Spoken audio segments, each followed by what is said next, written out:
নমস্কার বন্ধুরা, মায়ের রান্নাঘরে নতুন একটি পর্বে আপনাদের সকলকে জানাই স্বাগত। এই গরমে বেশি তেল মশলা দিয়ে রান্না কিন্তু আমাদের অনেকেরই খেতে ভালো লাগে না, তাই একদম কম তেল মশলা দিয়ে আজকে একটি মাছের ঝোলের রেসিপি আপনাদের সঙ্গে শেয়ার করব। আশা করি খুব ভালো লাগবে। তৈরি করতে বেশি সময়ও লাগবে না, খুব কম সময়ের মধ্যেই কিন্তু এটাকে তৈরি করে নিতে পারবেন।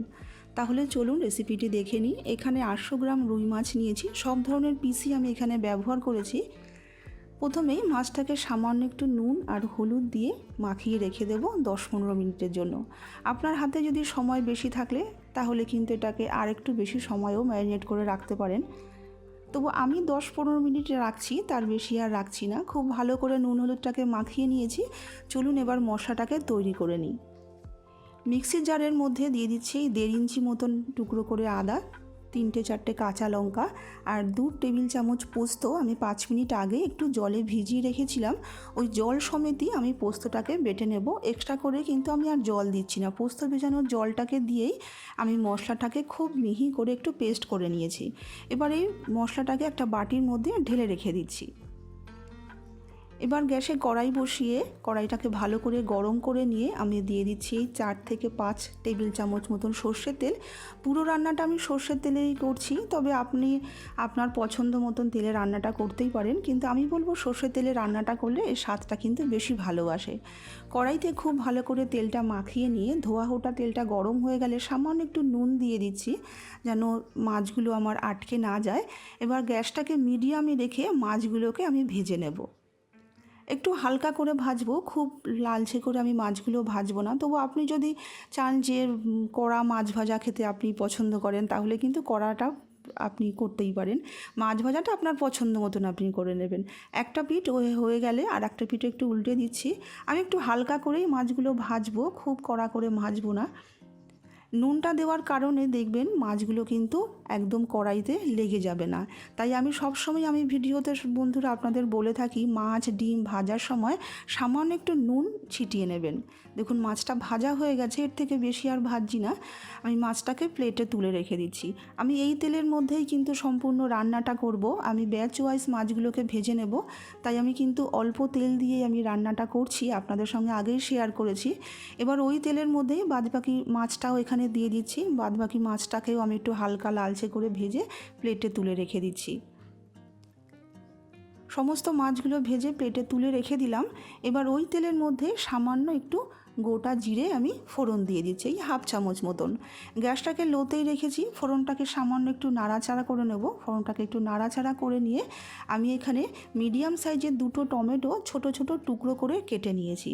800 গ্রাম মাছের জন্য আমি 2টো টমেটো ব্যবহার করেছি। আপনাদের যদি মাছের পরিমাণ কম বেশি হয় তাহলে কিন্তু টমেটো মশলা সব কিছুর পরিমাণেই কিন্তু একটু কম বেশি হবে। সামান্য একটু নুন দিয়ে দিচ্ছি।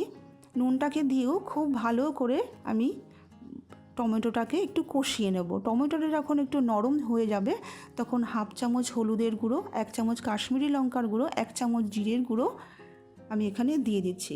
গ্যাসটাকে মিডিয়ামে রেখে মশলাটাকে খুব ভালো করে কষিয়ে নেব, যতক্ষণ না মশলাটা থেকে এরকম তেলটা বেরিয়ে আসছে। মশলাটা ভালো করে কষানো হয়ে গেলে যে পোস্ত, কাঁচা লঙ্কা, আদা বেটে রেখেছিলাম সেটাকে এখানে দিয়ে দিচ্ছি।